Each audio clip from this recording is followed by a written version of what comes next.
ಮನುಷ್ಯನು ತನ್ನ ಬಾಳಿನುದ್ದಕ್ಕೂ ಅಪ್ರಜ್ಞಾಪೂರ್ವಕವಾಗಿಯೇ ಆದರೂ ಒಂದಲ್ಲ ಒಂದು ವಿಧದ ಅನ್ವೇಷಣೆಯಲ್ಲಿ ತೊಡಗಿಕೊಂಡಿರುತ್ತಾನೆ. ಅವನ ಸಂವೇದನೆ, ಸಾಮರ್ಥ್ಯ, ಆಂತರಿಕ ಒತ್ತಡ, ಜೀವನ ದರ್ಶನ, ತಾತ್ವಿಕ ತಿಳುವಳಿಕೆಗಳಿಗೆ ಅನುಗುಣವಾಗಿ ಈ ಅನ್ವೇಷಣೆ ಅಥವಾ ಹುಡುಕಾಟ ಎನ್ನುವುದು ವಿಭಿನ್ನ ನೆಲೆಗಳನ್ನು ಪಡೆಯುತ್ತದೆ. ಎಂದರೆ ಕ್ರಮಾಗತವಾದ ಶಿಕ್ಷಣವನ್ನು ಪಡೆಯದ ವ್ಯಕ್ತಿಯೂ ಕೂಡ ತನ್ನದೇ ಆದ ರೀತಿಯಲ್ಲಿ ಜೀವನದ ಹೊಸ ಸಾಧ್ಯತೆಗಳನ್ನು ಹುಡುಕುತ್ತಾ ಬದುಕಿನಲ್ಲಿ ಅವನ್ನು ಅಳವಡಿಸಿಕೊಳ್ಳುತ್ತಾ ಹೋಗುತ್ತಾನೆ. ಒಂಟಿ ಕಾಂಡವಷ್ಟೇ ಇರುವ ತೆಂಗಿನ ಮರ, ಅಡಕೆ ಮರಗಳನ್ನು ಏರಲು ತಳೆಯಂತಹ ಒಂದು ಸಾಧನವನ್ನು ಬಳಕೆಗೆ ತರುವಾಗ, ವಿಸ್ತಾರವಾದ ನೀರು ತುಂಬಿದ ನದಿಯನ್ನು ದಾಟಲು ಹರಿಗೋಲಿನ ನೆರವು ಪಡೆದಾಗ, ಸನ್ನೆಗೋಲನ್ನು ಬಳಸಿಕೊಂಡು ತನಗೆ ಸವಾಲಾಗಿದ್ದ ಭಾರವನ್ನು ಮೀಟಿ ಎತ್ತಿದಾಗ, ಇಲ್ಲೆಲ್ಲ ಆತನ ನಿಜಾನುಭವವು ಅದೆಷ್ಟು ರೋಚಕವಾಗಿದ್ದೀತು ಅಲ್ಲವೇ? ಇಂತಹ ಸ್ವೋಪಜ್ಞ ಅನನ್ಯ ಗುಣಗಳೇ ವ್ಯಕ್ತಿಯ ಅನ್ವೇಷಣ ಪ್ರಕ್ರಿಯೆಯ ಸಾಕ್ಷ್ಯಗಳಾಗುತ್ತವೆ.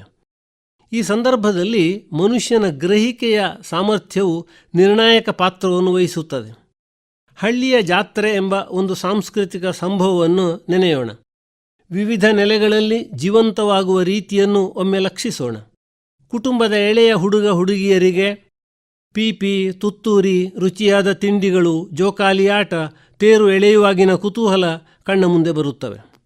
ಹದಿಹರೆಯದ ಹೊಂತಗಾರಿ ತರುಣ ತರುಣಿಯರಿಗೆ ಪರಸ್ಪರ ಕಟಾಕ್ಷ, ಕಣ್ಣುಗಳಿಗೆ ಕಣ್ಣು ಕೂಡಿಸುವ ರಮ್ಯ ಕಲ್ಪನೆಗಳು ಗರಿಗೆದರುತ್ತವೆ. ಮದುವೆಯಾದ ಜೋಡಿಗಳಿಗೆ ನಿತ್ಯದ ಜಂಜಡಗಳ ಆಚೆಗಿನ ಸಂಭ್ರಮದ ಕ್ಷಣಗಳು ಕಚಗುಳಿಯಿಡುತ್ತವೆ. ಮಧ್ಯವಯಸ್ಕರಿಗೆ ಹಿಂದಿನ ನೆನಪುಗಳ ಓಕುಳಿಯಾಟವು ಮೈನವಿರೇಳಿಸುತ್ತದೆ. ಹಿರಿಯರಿಗೆ ಭಾವಲೋಕವೊಂದರ ಸ್ಪಷ್ಟ ಅಸ್ಪಷ್ಟ ಚಿತ್ರಗಳು ಉತ್ಸಾಹ ಹುಟ್ಟಿಸುತ್ತವೆ. ಹೀಗೆ ಪ್ರತಿಯೊಬ್ಬ ವ್ಯಕ್ತಿಯೂ ಕೂಡ ತನ್ನ ಬದುಕಿನ ಹಿನ್ನೆಲೆಯಲ್ಲಿಯೇ ನಿರ್ದಿಷ್ಟ ಅಂಶವೊಂದನ್ನು ಗ್ರಹಿಸುತ್ತಾನೆ, ಅನುಭವಿಸುತ್ತಾನೆ. ಅನಂತರದ್ದು ಈ ನೇರ ಅನುಭವಗಳನ್ನು ಸಾಂದ್ರಗೊಳಿಸಿಕೊಳ್ಳುತ್ತಾ ಚಿಂತನೆಯ ನೆಲೆಗೆ ತಲುಪುವುದು. ನಿರ್ದಿಷ್ಟ ವಸ್ತುವೊಂದು ಹಾಗೆಯೇ ಏಕಿರಬೇಕು? ಅದರ ಸೃಷ್ಟಿಗೆ ಏನಾದರೂ ವಿಶಿಷ್ಟ ಉದ್ದೇಶವಿದ್ದೀತೆ? ಅದರ ಹಿಂದಿನ ಪ್ರೇರಣೆಗಳಾವುವು? ಅಲ್ಲಿ ಬದಲಾವಣೆಯು ಅವಶ್ಯವೇ? ಮುಂತಾದ ಪ್ರಶ್ನೆಗಳು ಅವನನ್ನು ಕಾಡುತ್ತವೆ. ಈ ಚಿಂತನೆಗಳು ಗಂಭೀರವಾದ ನೆಲೆಗಳಿಗೆ ಏರಿದಂತೆಲ್ಲ ಮನುಷ್ಯನ ಕಾಣಿಕೆಗಳು ಮಾಗುತ್ತಾ ಹೋಗುತ್ತವೆ, ಸಾಂದ್ರಗೊಳ್ಳುತ್ತವೆ. ಹೀಗೆ ಚಿಂತನೆಯ ಫಲವಾಗಿ ಅವನು ತನ್ನ ಹುಡುಕಾಟದ ತಾತ್ವಿಕ ನೆಲೆಯನ್ನು ಕಂಡುಕೊಳ್ಳುತ್ತಾನೆ. ಅನಂತರ ಹಾಗೆ ತಾನು ಕಂಡುಕೊಂಡ ಸತ್ಯವನ್ನು ಲೋಕಮುಖಕ್ಕೆ ಸಾದರಪಡಿಸುತ್ತಾನೆ. ಯಾವುದೇ ಅನ್ವೇಷಣೆ ಅಥವಾ ಹುಡುಕಾಟವು ಇಲ್ಲಿಗೆ ನಿಂತು ಬಿಟ್ಟರೆ ಅದರ ಉದ್ದೇಶವು ಸಾಧಿತವಾಗಲಾರದು. ಇದು ಸಂಶೋಧನೆ ಎನ್ನುವುದರ ಒಂದು ಹಂತ ಅಷ್ಟನ್ನೇ ಸೂಚಿಸುತ್ತದೆ ಹೊರತು ಅಂತಿಮ ನೆಲೆಯನ್ನಲ್ಲ.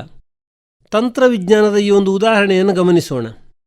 ಧ್ವನಿ ತರಂಗಗಳು ವಾತಾವರಣದಲ್ಲಿ ಪ್ರದೇಶದಿಂದ ಪ್ರದೇಶಕ್ಕೆ ನಿರ್ದಿಷ್ಟ ಆವರ್ತನ ಕ್ರಮದಲ್ಲಿ ಸಂಚರಿಸುತ್ತವೆ ಎನ್ನುವ ಪರಿಜ್ಞಾನವು ಕೇವಲ ತಾತ್ವಿಕ ನೆಲೆಯಲ್ಲಿಯೇ ಉಳಿದುಬಿಟ್ಟರೆ ಅದು ಬುದ್ಧಿಗಮ್ಯವಷ್ಟೇ ಆಗುತ್ತದೆ. ಆದರೆ ಅದನ್ನು ಆಧರಿಸಿ ರೇಡಿಯೋ, ದೂರವಾಣಿಗಳಂತಹ ಉಪಕರಣಗಳನ್ನು ರೂಪಿಸಿದಾಗ ಅದಕ್ಕೆ ಅನ್ವಯಿಕ ಮಹತ್ವ ಪ್ರಾಪ್ತವಾಗುತ್ತದೆ, ಜನೋಪಯೋಗಿಯೂ ಆಗುತ್ತದೆ. ಹಾಗಾಗಿ ಈ ಅನ್ವೇಷಣೆ ಎನ್ನುವುದು ಯಾವ ದೃಷ್ಟಿಯಿಂದಲೂ ಹೊಸ ಸೃಷ್ಟಿಯಲ್ಲ, ಆದರೆ ಸೃಷ್ಟಿಯಲ್ಲಿರುವ ಈವರೆಗೂ ಬೆಳಕಿಗೆ ಬಾರದ ಹೊಸ ಅಂಶಗಳನ್ನು ಗುರುತಿಸುವ ಪ್ರಯತ್ನ, ಸತ್ಯದ ಶೋಧನೆಯ ಪ್ರಯತ್ನ.